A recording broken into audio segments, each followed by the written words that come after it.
بسم اللہ الرحمن الرحیم نحمدہ ونصلی ونسلم علی رسولہ الکریم۔ ایک رجب المرجب شریف کو ہر سال حروف نورانی کی زکوٰۃ ادا کی جاتی ہے۔ حروف نورانی وہ حروف ہیں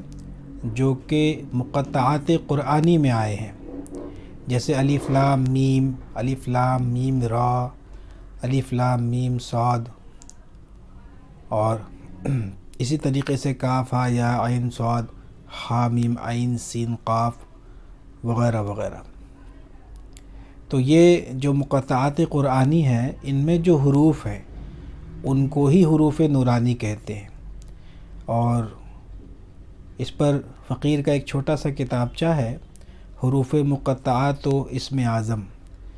تو اس میں ہم نے یہ بتایا ہے کہ حروف مقطعات ہی اسم اعظم ہیں، اور اس کی ایک وجہ یہ بھی ہے کہ اللہ تبارک و تعالیٰ کا کوئی بھی نام آپ جب دیکھیں گے کہ مثال کے طور پہ رحمان ہے، رحیم ہے، کریم ہے، ستار ہے، غفار ہے، آپ دیکھیں گے کہ اس میں بغیر حروف نورانی کو شامل کیے اللہ تبارک و تعالیٰ کا کوئی اسم نہیں بنے گا سوائے ایک کے۔ تو جتنے بھی اسماء ہیں وہ تمام حروف نورانی سے ہی ترتیب پاتے ہیں، اور حروف نورانی بذات خود مستقل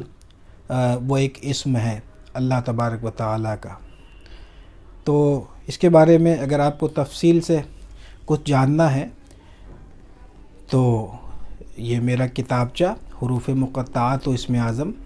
اس کا مطالعہ کیجئے۔ واٹس ایپ پہ آپ یہ PDF بھی اس کی حاصل کر سکتے ہیں،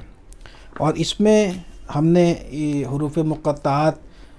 کے ناسوتی عملیات ہر حروف مقطعات کے تعلق سے وہاں اس کا نقش اور اس کی ریاضت کا طریقہ، اس کے عمل میں لانے کا اور اس کی خاصیت وغیرہ اس کتاب کے اندر لکھی ہے۔ اور اسی میں جو ہے وہ پہلی رجب کو جو حروف نورانی کی زکوٰۃ ادا کی جاتی ہے، تو اس کا ایک طریقہ اس میں ہم نے لکھا ہے۔ تو عاملین حضرات جو علاج و معالجہ کرتے ہیں، وہ اگر ایک دن ہر سال اس کی زکوٰۃ اس طریقے سے ادا کر لیں گے تو ان کو بہت سارے کام میں یہ فائدہ دے گا۔ جیسے حروف ثوامت کی زکوٰۃ گرہن وغیرہ میں کر لیتے ہیں، تو اگرچہ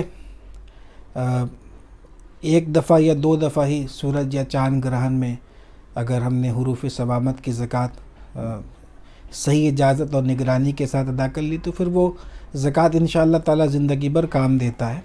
لیکن حروف نورانی میں جو فقیر کا تجربہ یہ ہے کہ میں اس کو چونکہ ہر سال کرتا رہا، لیکن اب یہ ہے کہ اگر کوئی اس کو ہمیشہ کے لیے اس کا عامل بننا چاہے کہ مطلب ہر سال پھر یہ زحمت نہ اٹھانی پڑے 693 مرتبہ لکھنے کی، تو پھر یہ کرنا ہے کہ جیسا ہم نے یہ مضمون جب پہلی مرتبہ اپنی ویب سائٹ پر لکھا تھا تو ہم نے وہاں پہ لکھا تھا کہ کسی اور نشست میں اس کی جو زکوٰۃ بڑی زکوٰۃ ہے وہ طریقہ بتا دیں گے۔ تو اس کا یہ ہے کہ مطلب 1 تاریخ سے 14 تاریخ تک مسلسل اس کو روزانہ 693 مرتبہ لکھنا ہے۔ جو ایک دن کی زکوٰۃ ہے اس میں کسی قسم کا کوئی پرہیز نہیں ہے، اور 14 دن والی جو زکوٰۃ ہے جس کو پھر اگر آپ کر لیں گے تو پھر ہمیشہ کے لیے عامل ہو جائیں گے،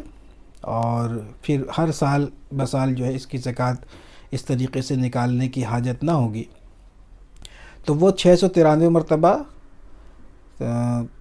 1 تاریخ سے لے کر کے 14 تاریخ تک لکھنا ہے، لیکن اس میں پرہیز ہے۔ تو وہ ایک معمولی سا پرہیز ہے، انشاءاللہ تبارک و تعالی جو حضرات فقیر کی نگرانی میں اس کو کرنا چاہیں گے تو وہ رابطہ کر کے نگرانی حاصل کر کے اور پھر اس کو کر سکیں گے۔ پرہیز وغیرہ کا طریقہ انشاءاللہ تعالی بتا دیا جائے گا۔ اور جو لوگ احباب جو ایک دن کی، زیادہ تر جو احباب ہیں وہ ایک دن کی زکوٰۃ ادا کر لیتے ہیں، کوئی دقت نہیں ہے، تو اس طریقے سے آپ ایک دن ایک رجب المرجب شریف کو لکھ کر کے ہر سال اس کی زکوٰۃ ادا کر لیں۔ ایسے بھی کر سکتے ہیں۔ تو ہم نے یہاں پہ زکوٰۃ کا طریقہ لکھا ہے کہ اس میں کوئی پرہیز نہیں ہے، روزہ رکھے تو بہت عمدہ ہے۔ پہلی رجب کو بعد نماز فجر تازہ غسل کرے، سفید کپڑے زیب تن کرے، خوشبو سے اپنے وجود کو معطر کرے، کمرہ بخور و لبان میں بسا دے، 2 رکعت نفل ادا کرے، اس کا ثواب مولا کائنات حضرت علی شیر خدا کرم اللہ تعالیٰ وجہ الکریم کی بارگاہ میں پیش فرمائے۔ نفل جو ادا کریں گے نا تو سورۃ الفاتحہ کے بعد ہر رکعت میں 3 مرتبہ سورہ اخلاص پڑھنی ہے۔ رجال الغیب کو سلام عرض کر کے انہیں بائیں جانب یا پسے یا پشت پر رکھیں اور 693 مرتبہ زعفران کی سیاہی سے سفید کاغذ پر ایک نشست میں یہ جو حروف نورانی ہے اس کو لکھ لیں۔ اب اس کے لکھنے کی 2 صورت ہے، یہ ہم نے یہاں پہ بتا دی، اس میں سے جو آپ کو مطلب کہ جس پہ دل جمے اس کو لکھ لیں گے، اور ایک نشست میں لکھیں، پھر شیرنی پر اس لکھنے کے ثواب کو بھی شامل کر کے فاتحہ دیں اور بچوں میں تقسیم کر دیں۔ یعنی شیرنی پر فاتحہ جب دیں گے تو جو قل شریف پڑھتے ہیں 4 قل اور کہنا چاہیے سورۃ الفاتحہ، آیت الکرسی اور الف لام میم سے مفلحون تک اور آیات خمسہ وغیرہ وغیرہ پڑھ کر کے پھر اس کا ثواب جو ہے وہ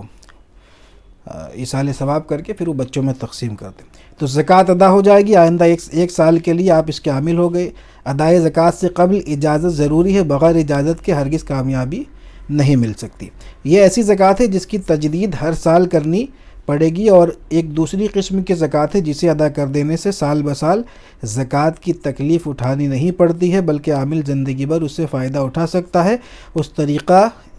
اس کا طریقہ انشاءاللہ کسی اور نشست میں تحریر کروں گا، جو میں نے ابھی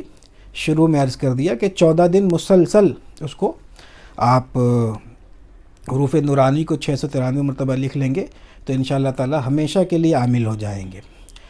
جو احباب علاج و معالجہ کرتے ہیں، باضابطہ نقوش و تعویذات وغیرہ دیتے ہیں، جن کو اجازت ہے، ایسے احباب حروف نورانی کی بھی زکوٰۃ ادا کریں۔ عام طور پر سب لوگوں کا ذہن حروف صوامت کی طرف جاتا ہے، گرہن میں اس کی زکوٰۃ کی طرف توجہ دیتے ہیں، حالانکہ حروف نورانی کی ترکیب حروف صوامت سے زیادہ عظیم الشان ہے۔ حروف نورانی میں بھی حروف صوامت شامل ہے، لیکن چونکہ وہ بالکل صامت حرف ہیں، ان میں نقطے نہیں ہوتے ہیں، اور حروف نورانی جو ہے یہ خاص اس کا تعلق اسماء الہی سے ہے، یعنی کہ یہ ان حروف سے ہی اسماء الہی ترتیب پاتے ہیں، تو اس کی جو ترتیب ہے یا اس کی جو ترکیب ہے یہ زیادہ عظیم الشان ہے حروف صوامت سے، تو اس کی زکوٰۃ کی طرف تھوڑا سا توجہ کر سکتے ہیں۔ جو احباب فقیر کی نگرانی میں اس کو کرنا چاہیں، 1 دن کی ہو یا 14 دن کی زکوٰۃ، وہ رابطہ کر کے آپ اس تعلق سے مکمل رہنمائی حاصل کر سکتے ہیں۔ اللہ تبارک و تعالی ہم سب کو علم نافع اور خیر کثیر عطا فرمائے۔ فقیر کو دعاؤں میں یاد رکھیں۔ السلام علیکم ورحمۃ اللہ وبرکاتہ۔